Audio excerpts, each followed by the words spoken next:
and then there were none. By Agatha Christie. Chapter 1. In the corner of a first-class smoking carriage, Mr. Justice Wargrave, lately retired from the bench, puffed at a cigar and ran an interested eye through the political news in the Times. He laid the paper down and glanced out of the window. They were running now through Somerset. He glanced at his watch. Another 2 hours to go. He went over in his mind all that had appeared in the papers about Indian Island. There had been its original purchase by an American millionaire who was crazy about yachting, and an account of the luxurious modern house he had built on this little island off the Devon coast. The unfortunate fact that the new third wife of the American millionaire was a bad sailor had led to the subsequent putting up of the house and island for sale. Various glowing advertisements of it had appeared in the papers. Then came the first bald statement that it had been bought by Mr. Owen. After that the rumors of the gossip writers had started. Indian Island had really been bought by Miss Gabrielle Turrell, the Hollywood film star. She wanted to spend some months there free from all publicity. Busy Bee had hinted delicately that it was to be an abode for royalty. Mr. Merryweather had had it whispered to him that it had been bought for a honeymoon. Young Lord L. had surrendered to Cupid at last. Jones knew for a fact that it had been purchased by the Admiralty with a view to carrying out some very hush-hush experiments. Definitely, Indian Island was news. From his pocket Mr. Justice Wargrave drew out a letter. The handwriting was practically illegible, but words here and there stood out with unexpected clarity. "Dearest Lawrence, such years since I heard anything of you. Must come to Indian Island. The most enchanting place. So much to talk over. Old days, communion with nature, bask in sunshine. 12:40 from Paddington. Meet you at Oakbridge." And his correspondent signed herself with a flourish his ever-Constance Culmington. Mr. Justice Wargrave cast back in his mind to remember when exactly he had last seen Lady Constance Culmington. It must be 8 years ago. She had then been going to Italy to bask in the sun and be at one with nature and the contadini. Later, he had heard, she had proceeded to Syria, where she proposed to bask in yet stronger sun and live at one with nature and the Bedouin. Constance Culmington, he reflected to himself, was exactly the sort of woman who would buy an island and surround herself with mystery. Nodding his head in gentle approval of his logic, Mr. Justice Wargrave allowed his head to nod. He slept. Vera Claythorne, in a third-class carriage with 5 other travellers in it, leaned her head back and shut her eyes. How hot it was travelling by train today! It would be nice to get to the sea. Really a great piece of luck getting this job. When you wanted a holiday post, it nearly always meant looking after a swarm of children. Secretarial holiday posts were much more difficult to get. Even the agency hadn't held out much hope. And then the letter had come. "I have received your name from the Skilled Women's Agency together with their recommendation. I understand they know you personally. I shall be glad to pay you the salary you ask, and shall expect you to take up your duties on August 8th. The train is the 12:40 from Paddington, and you will be met at Oakbridge Station. I enclose £5 notes for expenses. Yours truly, Una Nancy Oben." And at the top was the stamped address Indian Island. Sticklehaven, Devon, Indian Island. Why, there had been nothing else in the papers lately. All sorts of hints and interesting rumors, though probably that was mostly untrue. But the house had certainly been built by a millionaire and was said to be absolutely the last word in luxury. Vera Claythorne, tired by a recent strenuous term at school, thought to herself, being a games mistress in a third-class school isn't much of a catch. If only I could get a job at some decent school.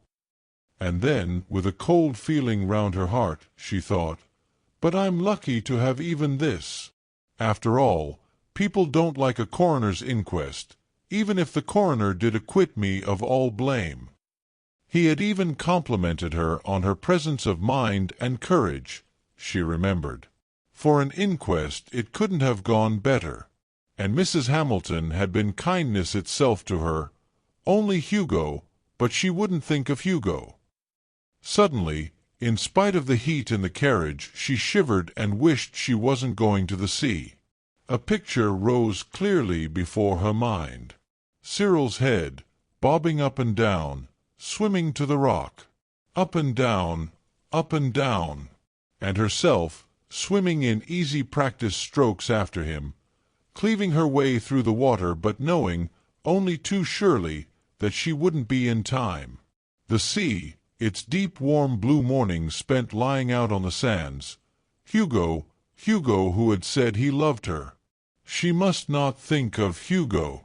She opened her eyes and frowned across at the man opposite her. A tall man with a brown face, light eyes set rather close together and an arrogant, almost cruel mouth. She thought to herself, I bet he's been to some interesting parts of the world and seen some interesting things. Philip Lombard, summing up the girl opposite in a mere flash of his quick-moving eyes, thought to himself, quite attractive, a bit schoolmistressy perhaps. A cool customer, he should imagine, and one who could hold her own, in love or war. He'd rather like to take her on. He frowned. No, cut out all that kind of stuff. This was business. He'd got to keep his mind on the job. What exactly was up, he wondered. That little Jew had been damned mysterious. Take it or leave it, Captain Lombard. He had said thoughtfully, 100 guineas, eh? He had said it in a casual way, as though 100 guineas was nothing to him. 100 guineas when he was literally down to his last square meal. He had fancied, though, that the little Jew had not been deceived. That was the damnable part about Jews. You couldn't deceive them about money. They knew. He had said in the same casual tone, "And you can't give me any further information?" Mr. Isaac Morris had shaken his little bald head very positively. "No, Captain Lombard, the matter rests there. It is understood by my client that your reputation is that of a good man in a tight place. I am empowered to hand you 100 guineas in return, for which you will travel to Sticklehaven, Devon. The nearest station is Oakbridge. You will be met there and motored to Sticklehaven, where a motor launch will convey you to Indian Island. There you will hold yourself at the disposal of my client."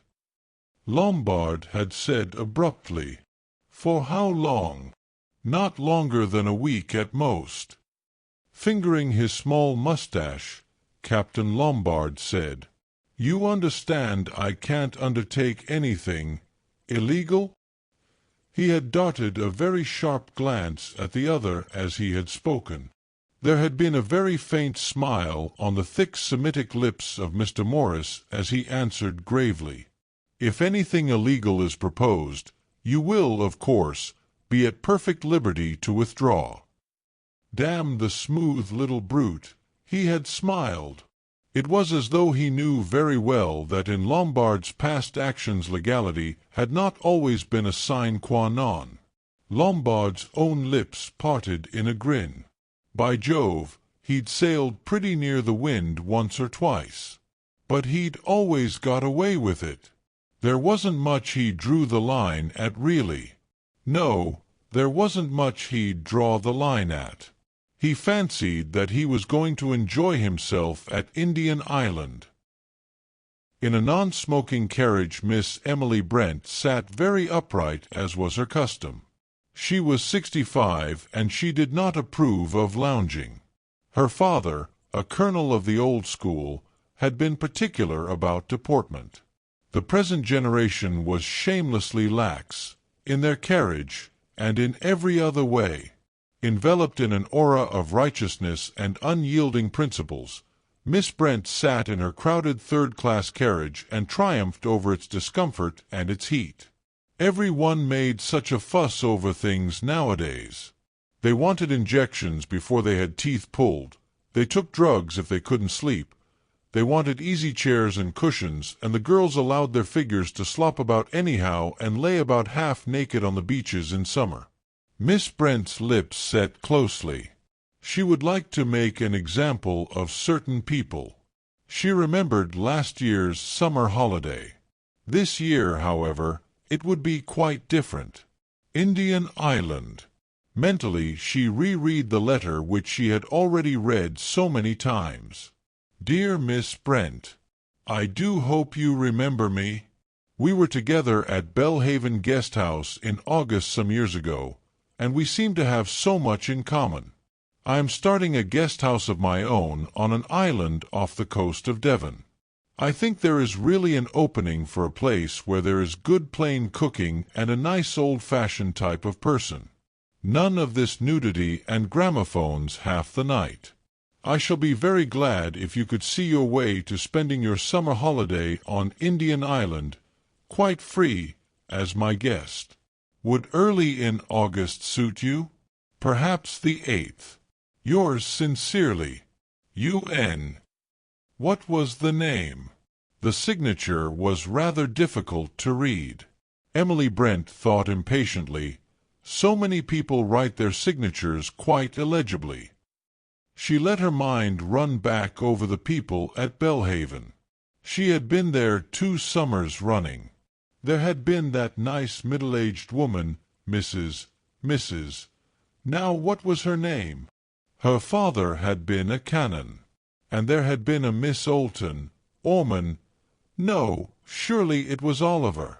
Yes, Oliver. Indian Island. There had been things in the paper about Indian Island, something about a film star, or was it an American millionaire? Of course often those places went very cheap. Islands didn't suit everybody. They thought the idea was romantic, but when they came to live there they realized the disadvantages and were only too glad to sell. Emily Brent thought to herself, I shall be getting a free holiday at any rate.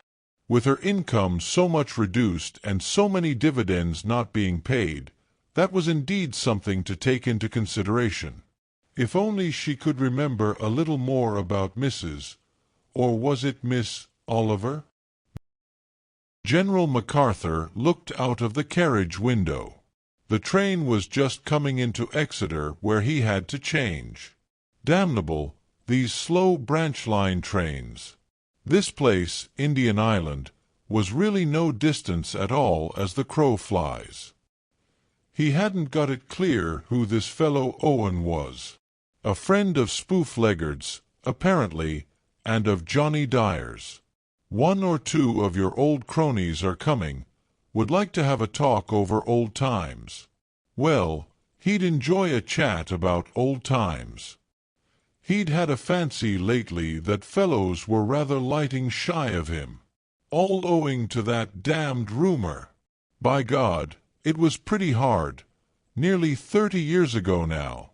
Armstrong had talked, he supposed. Damned young pup. What did he know about it?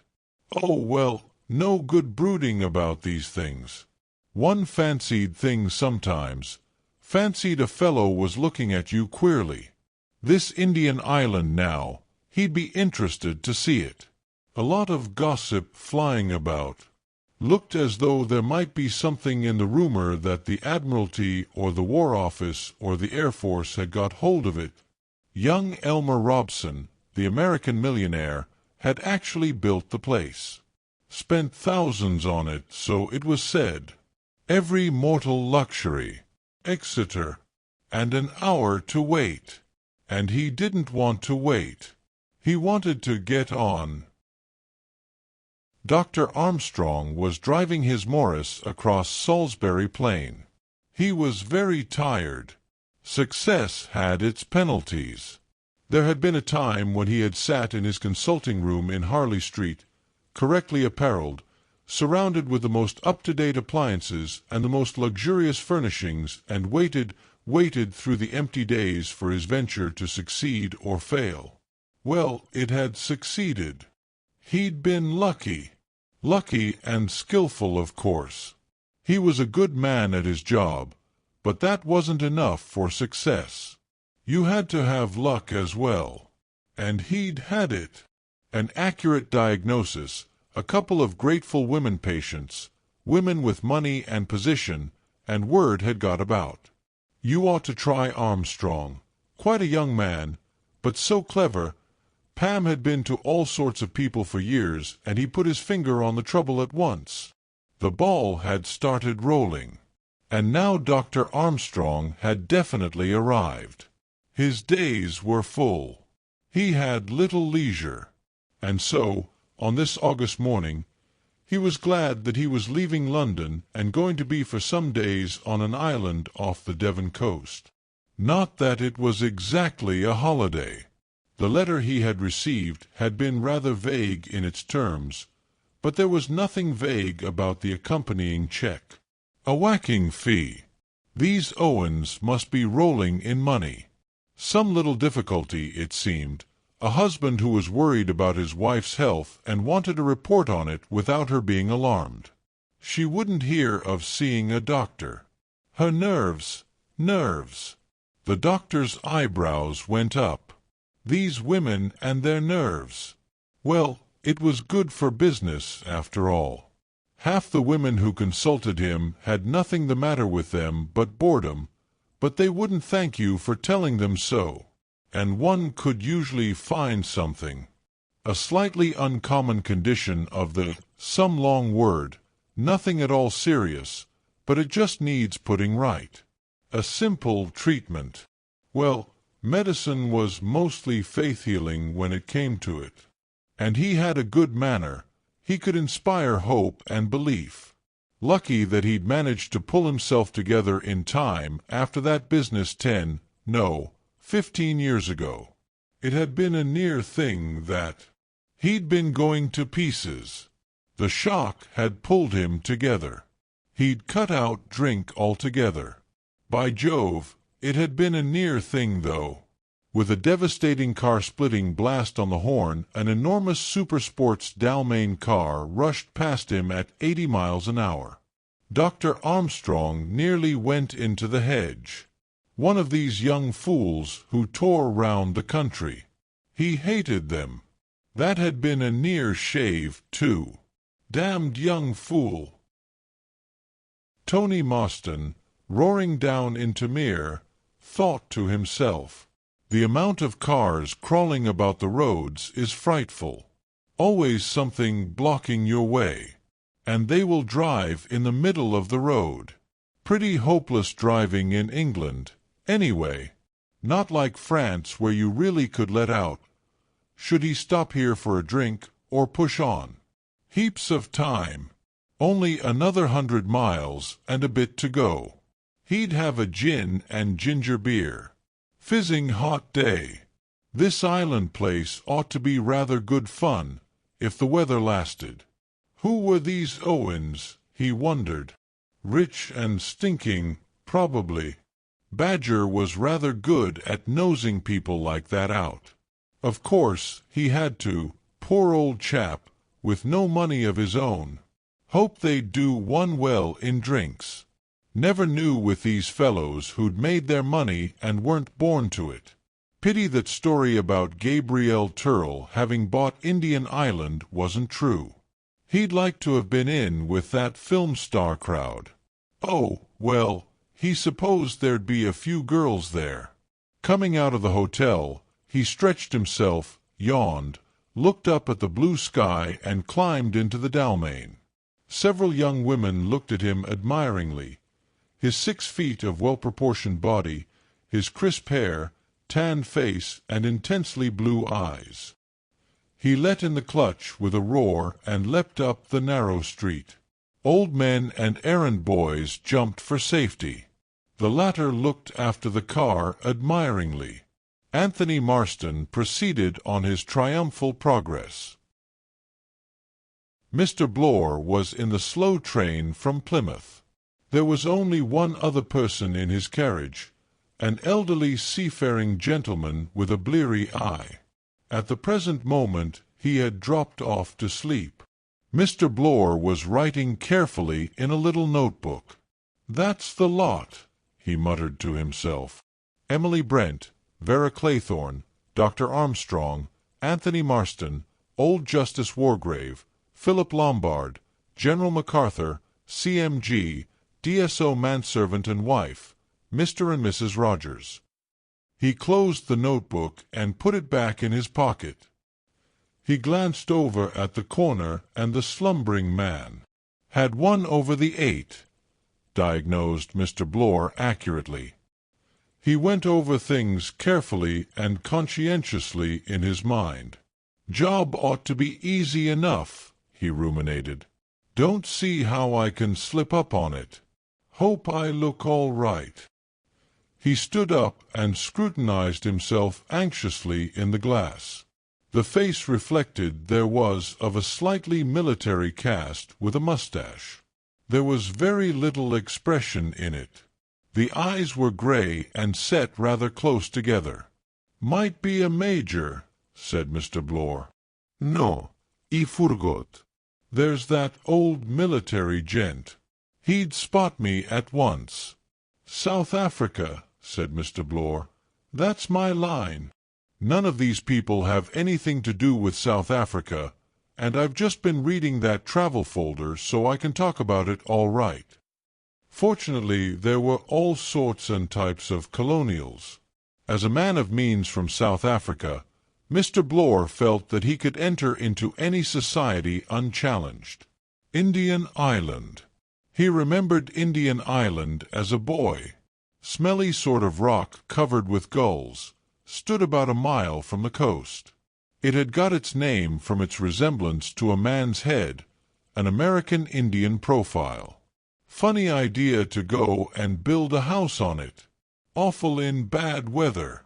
But millionaires were full of whims. The old man in the corner woke up and said, "You can't never tell at sea. Never." Mr. Blore said soothingly, "That's right. You can't."